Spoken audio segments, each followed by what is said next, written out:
Hi everyone, my name is Aaron, and I'll be talking about Apple, how Apple formed itself to become a big player in the Chinese market. So this is the presentation outline,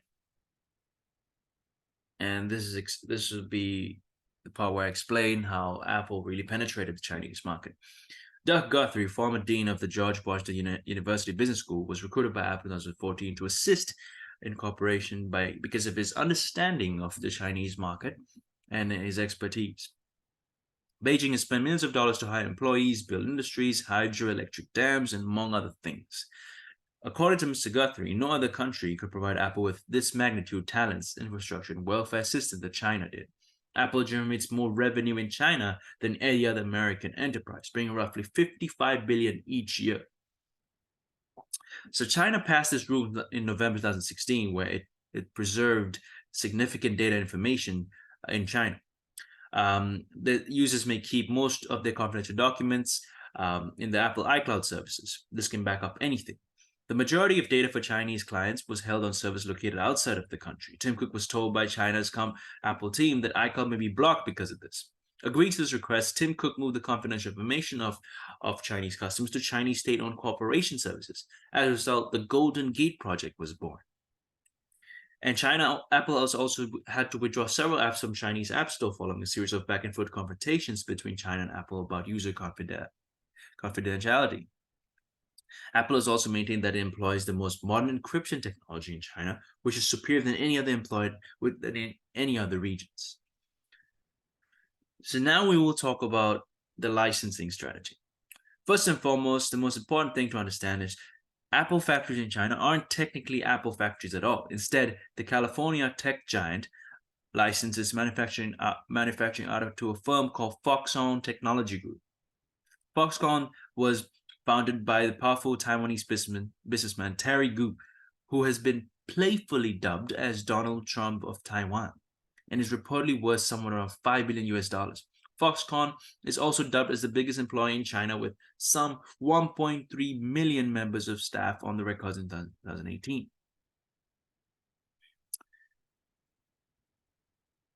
With 20% of its sales and more than 50% of its assembly in China, Apple has invested greatly in its production to fulfill the international demand for socially elevating products. Every year, Apple faces an impossible task to source the materials for, assemble, deliver, and meet the demand for millions of new iPhones, iPads, and other products in total secrecy.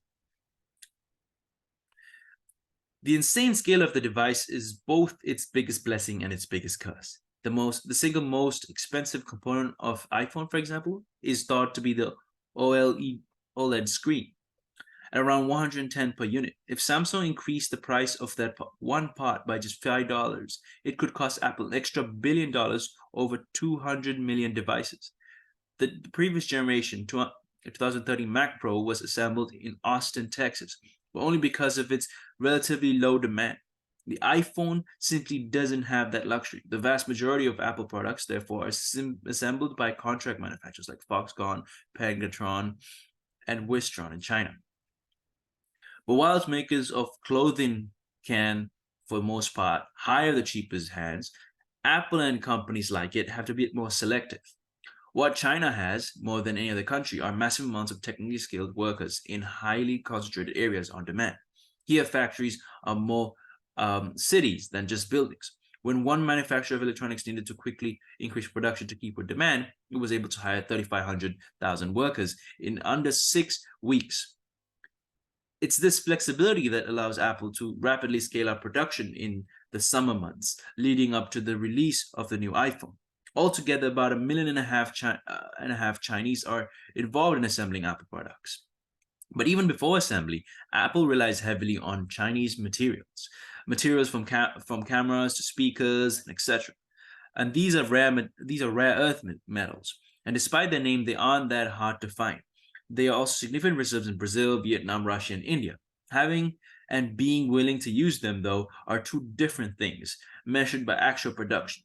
China has a near monopoly, generating 70% of the world's supply, 120,000 metric tons a year, to second place Australia's 20,000. The problem is that although abundant, only a few areas of these metals clustered in high enough concentrations to justify mining them. From From roughly 1965 to 1985, over half of the world's supply came from a single source in California called the Mountain Pass Mine. Then around 2000, it was shut down for environmental reasons. At the same time, China realized its strategic value and took the golden opportunity. Should China ever withhold them for political leverage? It would, at least temporarily, to devastate U.S. military and in the process. American companies, the Chinese President Xi Jinping has hinted at the possibility of visiting a rare earth mine during the trade war. And the supply chain is the only first of Apple's challenges. The other is the consumer market. Under Tim Cook, China has a major focus on the company, launching dual SIM versions of the iPhone. In the last 2 years, it was introduced that the iPhone X was the most popular phone in China. And the country became about as big a market for Apple as all of Europe combined. So the politics of Apple and China. So there's a relative bargaining power here.